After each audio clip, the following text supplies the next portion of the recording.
Ана магический жер шелбі оң сөндө мында тыққа көй құрғанырны қылықпанан.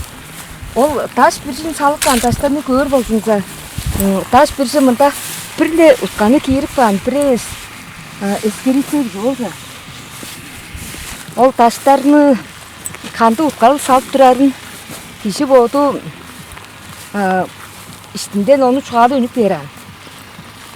Çamdık jellerge barınga taşlarını poçtun taşlardır ki salban. Çedixanın duruşdagi taşlarını men mındağanın bir suurun adanda жерге көргөнмүн. Ана şu çedixanın podoljan ол дерге poçtun жайгар түткен taşı болуп турар.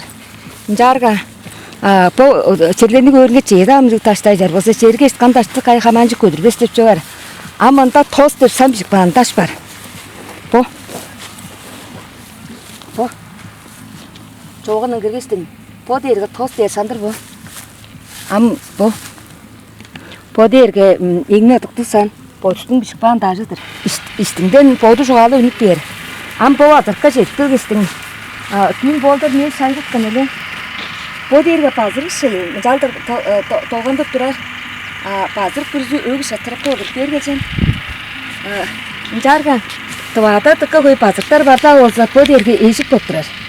Po eşik. Üç postası salpan. Нельзя что поистадр вот этот. То да еще не перед этим грянство. То это тенгрянство, тенгри небо. Небо. Тенгрия значит небо. Тенгри письменности там написано. Вот это смотрите, вот это. Вот это у нас знак.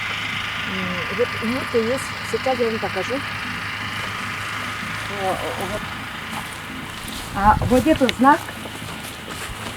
В книзе святом века они вот здесь вот ну, как то, что мы это видим, да, вот это небо, а вот это тенгрянство, это тенгр. И получается, что у нас это шаманизм, у нас это с каменного века люди, все это знаки, у нас это юрта, все изложено. Вот сюда. Я вам покажу. Вот это отверстие, да? Тоже это по 3 сюда, посмотрите, вот по 3. Потому что когда я начала изучать на камнях это гадание хуанок, потом я заметила, у вас рука тоже есть. Вот это, да? Вот это то, что это мы говорим, у вас тоже есть. Этих 3 пальцев. От 3 пальцев вот отверстие, смотрите, вот это верхний мир, средний и нижний. А вот это тоже, смотрите, вот это, который вот это 3, да? Да. А у нас это хуаноки, вот это нарисовано вот здесь. Если это пальцы поставишь, вот это все изучено. Древние времена. Это строение юрта. А если это каждый, по каждой детали надо объяснить это все, это шаманизм, то, что мы говорим. Здесь по 2, а здесь нет, 3. Здесь по 3. Да. Нет, я вот это я вам показываю, вот это, Ну, да. вот это, а вот это 3, а вы это, вы не посчитали вот это. Вот это 3 надо объясняю. Потому что это 3, сюда 3. А потому что вот это 3 пальца вот так стоит. И вот так стоит. Ну, да. Ну, и поэтому, что мы говорим, что это шаманизм, это оттуда. Не покажешь, не скажешь. Я просто вам покажу. Вот надо постелить белый материал обязательно.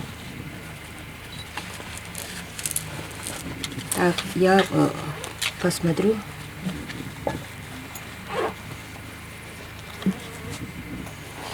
Сейчас.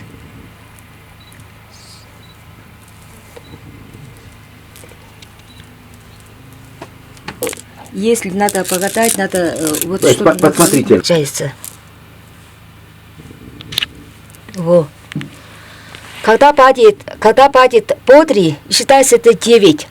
А 9 это магический этаж, если это ваше, вы куда-то собираетесь ехать, да, у меня какая дорога будет удача, или у меня это проблема будет, не будет.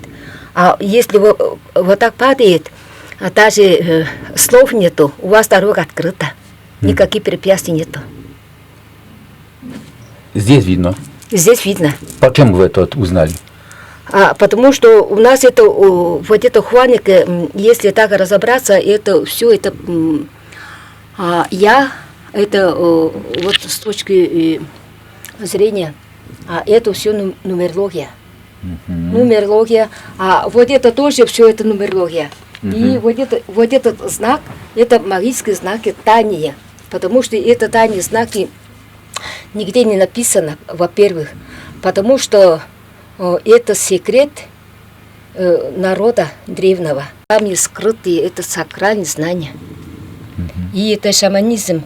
А если это человек все это знает, надо правильно все надо делать. Если неправильно делаешь, это тебе или своим детям и дальше родом, это все это грех получается. И поэтому с этим заниматься, с гаданием или шаманизмом заниматься, все у нас это проверяет, все это принимает небо.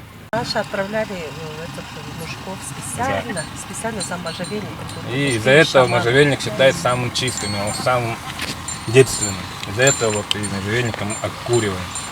Скажите, когда его собирают, его надо собирать правильно, какую-то плату внести духу места. Обязательно. А как это происходит? Расскажите немножко. Ну, могу сказать вот что. Шаман, раньше только шаманы могли брать, а простой народ можжевельникам очень, редко ходили. Шаманы приглашали, одного охотника, тогда был охотник или специальные люди, охотники. Они говорят, вот так, мол, ты должен идти за можжевельником, у меня можжевельник закончился, то есть вот можжевельник. И они говорят, хорошо, и этот вечер шаман их камлает, чтобы дорога хорошая была, и кормит, и поет, и он и дает, князь, отправляет с пищей. И этот охотник выходит на самый верх, где можжевельники, там он все слова шамана преподносит этому духу земли. Потом то, что шаман дал, там молоко. Молоко это считается самым началом живого организма, самым началом. За это молоко он считается самым уважительным. Серебра что-то или бижутерию чуть-чуть туда оставляют. В основном золото и серебро тоже относятся к оберегам. Когда даже с давних времен, возьмем, все же женщины очень красивые, мужчины тоже красивые. Почему? Потому что когда, у женщины волосы длинные даже, это даже считается оберегом. Это значит, мы защищаем своих детей. А когда носим сережки, наши дитя могут держаться отсюда. А спустя этого к этому приходят цепочкам, это значит. Тоже это будет оберег наш. А если цепочки нету, еще вниз падает. А если есть пояс, от этого можем держаться. А если здесь нету, если здесь нету, как раз, почему мы всегда говорим, к обрядам надо юбочки, платьишки. Вот как раз для этого, это считается наш оберег. Вот так и мы все собираем здесь, очень много. Вот так. Поэтому женщинам юбочки тоже считается как оберег. Решаем свои детей, как и это цепочка, как и эти кося. Иногда мы даже говорим, что это голыми ножками или голым делом туда нельзя идти. Даже наши сапоги, даже наши вещи нас оберегают. Например, шапка у нас очень хороший оберег. Обувь очень хороший оберег. И пояс. Почему? Потому что шапка сверху, а обувь снизу. Они вот так оберегают. А в середине у нас пояс.